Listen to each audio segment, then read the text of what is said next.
Okay, we're recording. Hi, Miss Westfield. Hello. So this is my interview or like an interview for my research presentation. Is it okay if I can record you? Yes. For the okay. So I'm gonna um give you some questions and then yeah. So what's your educational background?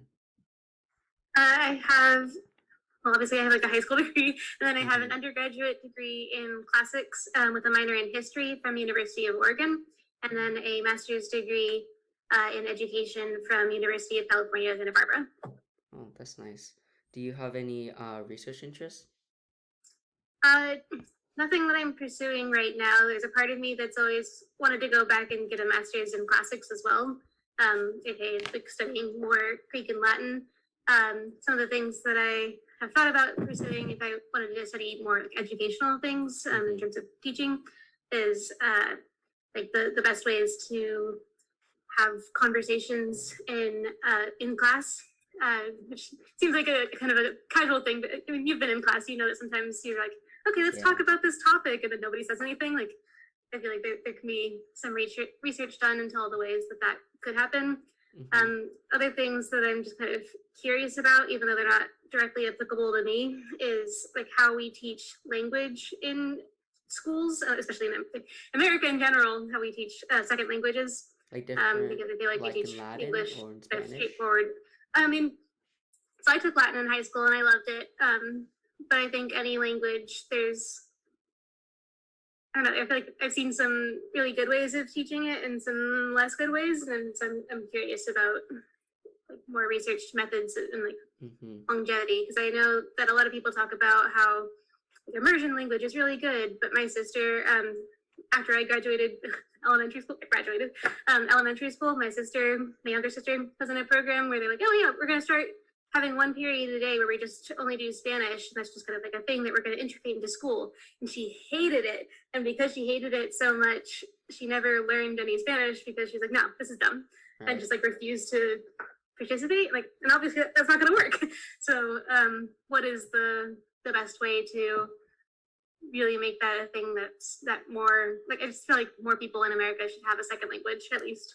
Yeah, I think I had a lot of experience trying to learn another language. Like in Mm-hmm. Spanish, of course, there's a Spanish class, and then I think I'm going to Spanish 3. So then the last 2 years, I really enjoyed learning Spanish with my classmates since it's kind of like a social thing, like language. But I'm also learning Mandarin online, and I don't Mm-hmm. really enjoy that well because I'm doing it by myself and I'm doing this online course, so I'm not really engaging that much, so I might not remember it. But since I'm also Chinese, I kind of well, I'm Cantonese, but I'm kind of learning Mandarin. But I Mm-hmm. kind of figure out I kind of really know the basics of Chinese.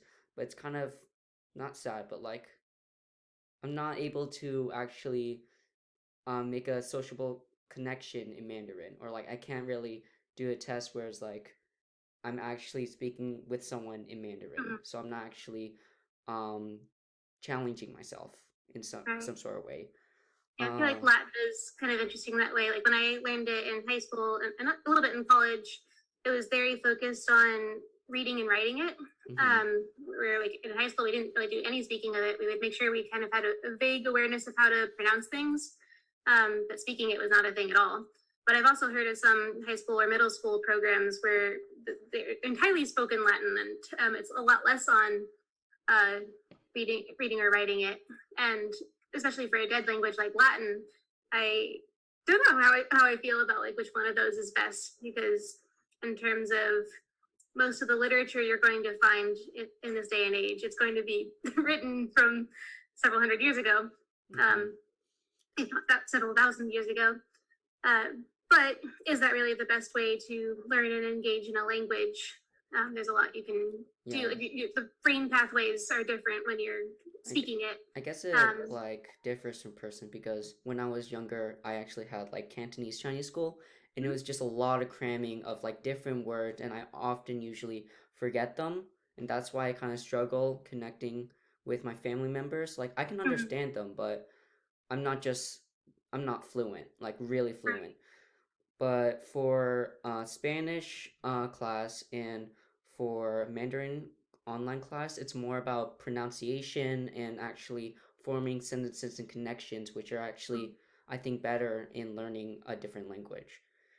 Yeah, I definitely Um, think like I was saying that like the brain pathways you make are different depending on which of the two you focus on. Like I tend to find myself like being a visual person who like likes reading and writing things better. mhm, And so maybe that's why it's harder. Maybe it's just because of the way I've practiced. But when I was learning German as another language, mhm. and that was more spoken, it was just so much harder for me to be like, oh crap, like It's way more what is the word different. I'm supposed to say? Like I kind of get what you're saying, I kind of get what I'm saying, but I don't really get what either of us are saying. If you're reading or writing this, it would be better, but that's not as useful. Like if I walked into Germany, like yeah, I could read a street sign maybe, but Right. could I ask somebody for directions? Yeah. Okay. For another question, how long have you been teaching? Uh, Officially, I'll be about to be going into my third year. I did Mm-hmm. do some teaching in private school before I came to Oceana, but that was before I had a teaching credential. Right. And what's your experience in working in this field? Like, do you have a? So even before that, back when I was still in high school, I taught gymnastics Mm-hmm. because I was pretty sure I wanted to become a teacher, and so I wanted to get a little bit of teaching experience. And I did gymnastics for like 17 years, and so the gymnastics gym I practiced at offered me a job teaching like preschoolers gymnastics. So I did that for a couple of years, and it was a lot of fun, and definitely very different from teaching in a classroom, Mm-hmm. but still some of the same things. Just how do you manage this group of kids as they try to do whatever they want to do, um, Right. and all that. And then I did an internship down in Santa Barbara in a kindergarten classroom, actually two different kindergarten classrooms. Uh, Again, just kind of classroom experience, a little bit different than teaching with high school, but Mm-hmm. it was definitely I actually really appreciated a lot of teachers who end up teaching high school don't ever work with like younger kids like that, but Mm-hmm. it felt like being able to see what the kids struggled with then really actually applies a lot more than you'd think to what kids might struggle with in high school. Mm-hmm. So you can be like, oh, like this kid came in with zero experience, like maybe they didn't speak English before they came to school, or maybe they did and they just uh, never sat down with a book or something, and you can just see that they're starting off with those different levels of readiness for learning in a classroom environment, and then that doesn't just like go away. That's going to have far-reaching effects, and I feel like it's just useful to see. And also, just I enjoyed working with the different teachers and the different students and getting to experience that. And then I did student teaching at UC Santa Barbara for a I see. year. Not all programs for teaching do a year, but that one does. And I did three different schools through that. One seventh grade, one 12th grade, and one other seventh grade. So alternated different back and forth. And that was also really good. I think the student teachers at Oceana tend to stay at Oceana the whole year because that's how SF State does it. Mm-hmm. But I'm actually really glad I got to experience different classrooms and different teachers. Again, just the different ways that people do things. Some of the teachers I felt like I really agreed with and understood, and like, yeah, this is how I want to teach. And some of them less so. But it's good to see the variety and the ways the different schools work. And then finally, after all that preparation, I got hired at Oceana and have been a teacher there for the last 2 years. Mm-hmm. So I've taught ninth grade humanities And we were 1 year, first and then 10th class. grade humanities 1 year, and then fiber arts 2 years. And then this next year, I'll be teaching ninth grade humanities again and film analysis. Okay. And do you have any regards or like maybe want to pursue in becoming like a professor in like a university? I don't actually. I know that like I have a friend who would love to be a professor in a university, and sometimes we'll commiserate on all our teaching things. And there's some things that are kind of Oh, better or easier in that direction, and some things that are better or easier in my direction. But I always knew I wanted to teach in a public school, and mm-hmm. I wanted to teach like I didn't want to teach the really little kids, but I wanted to teach people who are not yet adults, like early teenager age. Like yeah. honestly, 9th and 10th grade was my dream age range. I feel like there's a lot of really important like mental and social development that are happening at that age, and it's also important to me to be part of public education because everybody deserves a good education. Mm-hmm. I know not everybody gets that, so I want to be available and present to try to give people a good public education. Whereas when you get to college, then it's, again, there's a lot of things that are genuinely easier because it's people who choose to be there and want to be there and often have to pay to be there and all that. But that's not the part of education that I feel like is most needed. It's the people who like don't want to be there but still deserve to be taught that I am hoping to be there for. Yeah, I think I get what you're saying. And I think lastly, do you have any advice in pursuing graduate school? Like, I'm gonna be a junior, and then probably 2 years I'm gonna move on into like a college, like any UCs or CSU. So do you have any advice for pursuing graduate school? I would advise have in mind as early as possible whether that's a direction you might want to go. When I was first looking at graduating undergrad, I was like, okay, do I want to go into a master's right away, or do I want to take a year? And if I go do a master's, do I want to try to go into education or to classics, like my content area? And I wasn't sure what I wanted to do, and then I kind of looked at some applications for both. And one of the things that I found with a lot of classics graduate programs is I would need to write like a 15-page thesis paper, which really makes sense. Like I'm not saying that it was wrong, but my particular program did not prepare us to write long papers. We only did like a lot of short papers. And so I felt a little bit like, oh man, like I don't know what to do to write a long paper. Like I'd have to like make up something to apply to a program. Do you always have to make like 15 At the time, I was just feeling like super overwhelmed because I was also graduating college and doing all of those things. Right. And so it wasn't a thing I decided not to pursue it at the time. And again, I still made it go back at some point, but it was kind of additional hurdles that I didn't feel ready for.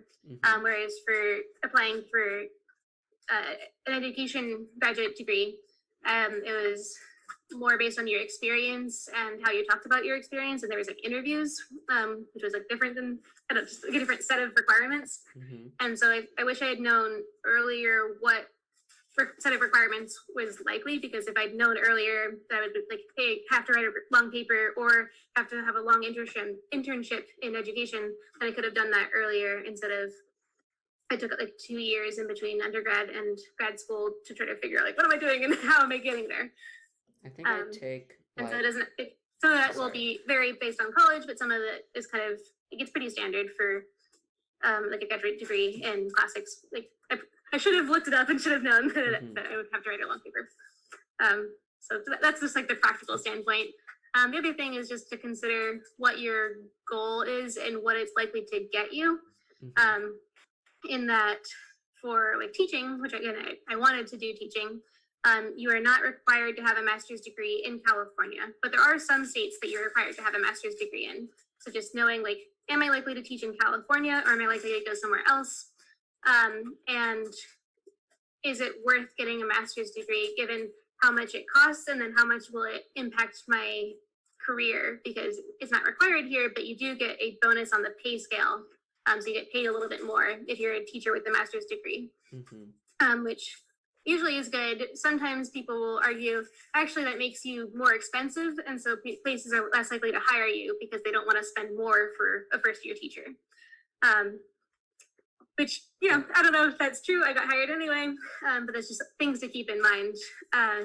Like, is getting that advanced degree going to help me as a person? Is it going to help me as a person in my career? Is it going to help my chances of being hired?